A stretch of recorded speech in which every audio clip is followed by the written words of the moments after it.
Bonsoir! Donc, bienvenue à l'atelier créatif en direct. Ce soir, on va faire une carte de Noël, dans le fond, qui est un modèle que j'avais fait à mon lancement de catalogue jeudi soir, qui est celui-là ici. Donc, merci d'être là. Si vous ne me connaissez pas, mon nom c'est André Catudal et je suis démonstratrice Stampin' Up. Donc, je vais tourner tout de suite ma caméra pour que vous puissiez voir ma surface de travail. Donc ça, c'est les cartes qu'on a faites jeudi soir à mon lancement de catalogue, qui était le Stamping Bingo. Donc cette carte ici, on a fait ça là, ici avec les bonhommes de neige. Le brillant que vous voyez, c'est de la peinture chatoyante, la blanc de givre, je crois, à mélanger avec de l'alcool dans un spritzer. Donc ça met des brillants partout. Et celle-là ici, je pensais la faire jeudi soir avec vous autres, puis la colorier avec les crayons aquarelles. Donc, vous me direz si ça vous tente que je colore avec vous autres cette carte-ci jeudi. Mais ce soir, je voulais faire cette carte-là. Et puis, les filles ont changé le vœu Joyeux anniversaire par un autre vœu en rouge pour faire une carte de Noël. Puis, je trouvais ça vraiment beau. Donc, je vais la modifier pour faire une carte de Noël avec ce même design-là. Donc, ça, c'est des kits de cartes que j'avais préparés. Donc, j'en avais fait en surplus, justement, pour pouvoir en faire un avec vous. Donc, ça, c'est le jeu d'étampes que j'ai utilisé pour faire le paysage. Donc, on peut faire toutes sortes de choses avec ça. Et puis ça, c'est une étampe d'arrière-plan.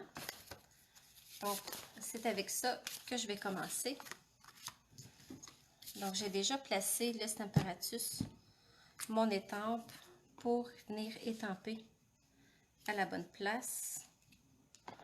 Donc, dans ce temps-là, ça facilite le tout. Surtout pour une étampe d'arrière-plan, c'est plus facile de travailler avec le Stamparatus. Donc, je vais étamper ton sur ton. C'est du Brundune sur du carton Brundune. Comme ça. Donc, je vais mettre le Stamparatus de côté. Donc ça, en fait, je pourrais venir le coller tout de suite.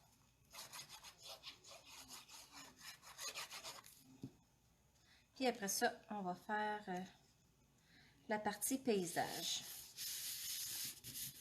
Donc, je mets ça de côté. Donc, pour le paysage, donc j'ai besoin de mon Brundune. Tiens, je vais la mettre ici à côté. Si vous ne voyez pas bien, dites-moi là, je pense que je suis bien alignée. J'ai le rouge. Et j'ai le sapin ombragé. Qui est pour l'encre et qui est la même couleur aussi que mon carton. Donc ici, j'ai mon petit bout de papier. Donc, vu que le meilleur vœu est plus gros que le joyeux anniversaire, je vais commencer par étamper mon vœu pour m'assurer d'avoir de la place. Donc, je l'étampe dans le coin en haut.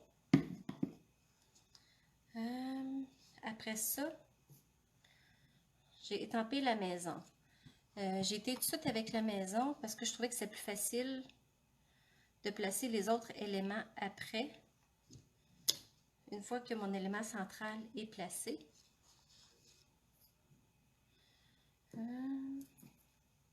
Et puis, tiens, je vais venir faire tout de suite les genres de petits ombrages en dessous de la neige. Donc, je vais y aller comme ça. Donc, d'une fois à l'autre, c'est sûr que c'est jamais vraiment identique, mais ça nous donne une bonne idée. Donc ici, je vais y aller juste avec un sapin.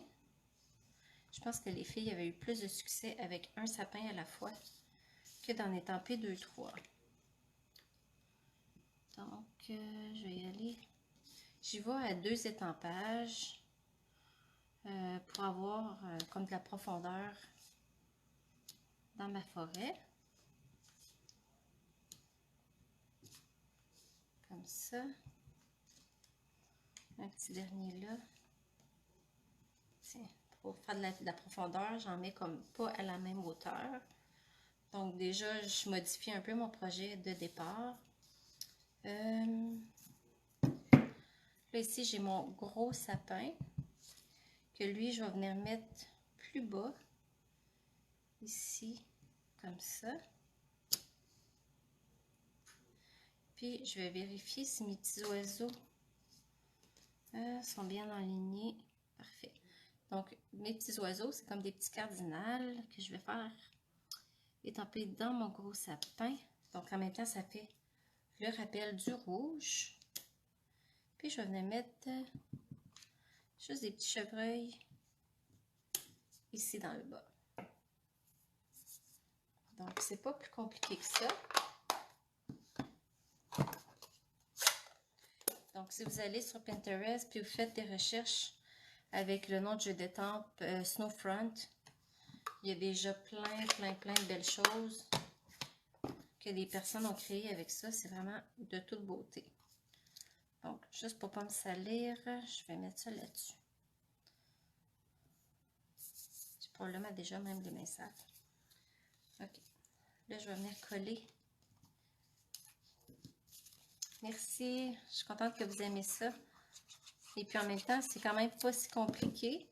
C'est sûr que la première fois, j'ai recommencé plusieurs fois avant d'aimer la disposition. Mais la troisième fois, je trouvais que ça commençait à être beau. Donc, des fois, c'est un work in progress, comme on dit. Puis, ça prend plusieurs fois avant d'avoir des résultats comme on veut. Donc, ici, mon ruban, pour faire le petit nœud en avant, dans le fond, je suis juste venue faire le nœud comme ça. Et je suis venue le coller en arrière. Là, j'ai pas mes scotch tape devant moi, donc je vais mettre des points de colle. Ça va fonctionner. Donc, dans le fond, je joue avec l'illusion que mon carton il est plus long en mettant mon ruban juste un peu plus bas comme ça.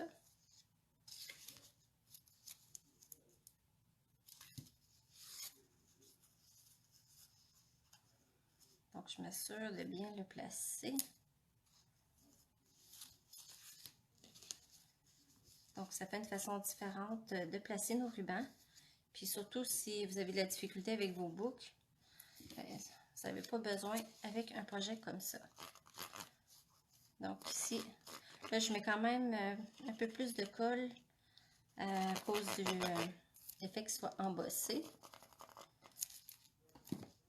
Donc, pour s'assurer que ça soit solide, ça m'en prend un peu plus. Donc, je vais faire une bonne pression. Donc, dans le fond, ça fait une belle alternative. Ça peut être autant une carte masculine de joyeux anniversaire ou une belle carte de Noël, meilleurs vœux. Dans le fond, avec quelque chose qui est pratiquement pareil. Et puis, j'ai hâte de m'amuser et faire encore plein d'autres projets. Probablement à l'aquarelle avec ça, ça devrait être vraiment beau. Je vous souhaite une très belle semaine. Et merci vraiment d'avoir été là. Et à la prochaine. Bye bye.